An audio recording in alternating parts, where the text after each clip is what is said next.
नमस्कार दोस्तों, मणिपुर में सैकड़ों जिंदगियां खाक हो गई हैं। हिंसा की आग में आशियाने स्वाहा हो गए हैं। कुकी और मैतेई की हिंसा में सैकड़ों परिवार जल गए हैं। उधर पार्लियामेंट में रूल 267 और 176 पर संग्राम हो रहा है।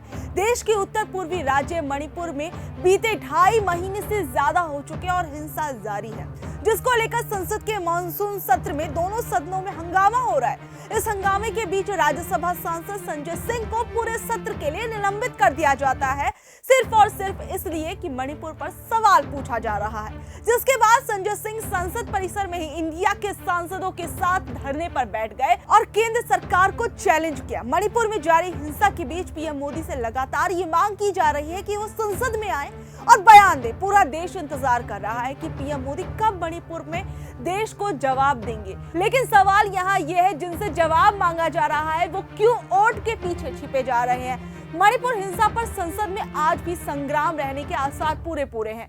गृह मंत्री अमित शाह बोले हम चर्चा के लिए तैयार हैं, लेकिन सबसे बड़ा सवाल ये है कि आज जब विदेशी संसद में हमारे देश के मुद्दे पर चर्चा की जा रही है, चिंता व्यक्त की जा रही है और विदेशों तक भारतीय लोकतंत्र की भद्द पिटी जा रही है और विदेशी हमें मणिपुर पर सलाह मशवरा दे रहे हैं और अमेरिका जैसे देश फटकार लगा रहे हैं, तो हमारे पीएम मौन क्यों हैं, क्यों मौन साधे बैठे हैं। आज जब जो लोग विपक्ष में बैठे हैं उनमें से कई लोग एक समय पर सत्ता का हिस्सा हुआ करते थे, तो उनसे भी उस समय विपक्ष में रहने वाली बीजेपी प्रधानमंत्री से चीख का जवाब मांगती थी।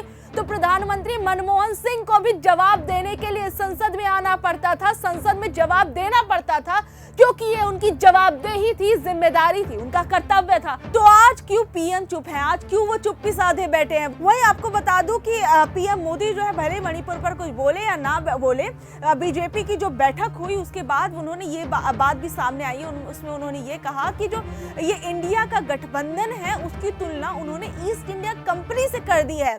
वहीं बीजेपी के सांसद मनोज तिवारी जो है संसद के अंदर जो विपक्षी हैं उनकी तुलना किसी नामर्दों से कर देते हैं। तो सोचिए, ऐसे बयानबाजियां हो रही है, लेकिन जो मुद्दे की बात है उससे पूरी तरीके से भटकाया जा रहा है। मनोज तिवारी ये कहते हैं कि राजस्थान पर और छत्तीसगढ़ पर क्यों बात नहीं हो रही है, बंगाल पर बात क्यों नहीं हो रही, हम चाहते हैं उस पर भी बात हो। देखिए, कहीं भी किसी भी स्त्री के साथ कुछ भी ऐसा होता है तो उस पर बात होनी चाहिए, चर्चा होनी चाहिए। लेकिन बीजेपी इस तरीके से इस चीज को क्यों देख रही है कि जब हम पर विपक्ष हमलावर हो रहा है तो उस हमले का हमें जवाब देना है, इसलिए हम राजस्थान को उठा लेते हैं, इसलिए हम बंगाल को उठा लेते हैं और इनमें जो हो रहा है उससे जो वहां की सरकारें हैं उन पर निशाना साधते क्यों। बात हर जगह की होनी चाहिए, सिर्फ बदले की राजनीति के लिए ये बातचीत नहीं होनी चाहिए या जवाबदेही नहीं होनी चाहिए। संसद अगर इस तरीके से स्थगित किया जाता रहेगा, इस तरीके से हंगामा होता रहेगा, तो इससे आपका और हमारा और इस देश का नुकसान ही होगा। तो बाकी आप लोग संसद की इस कार्यवाही पर क्या कुछ कहेंगे, नीचे दिए गए कमेंट बॉक्स में जरूर बताइएगा।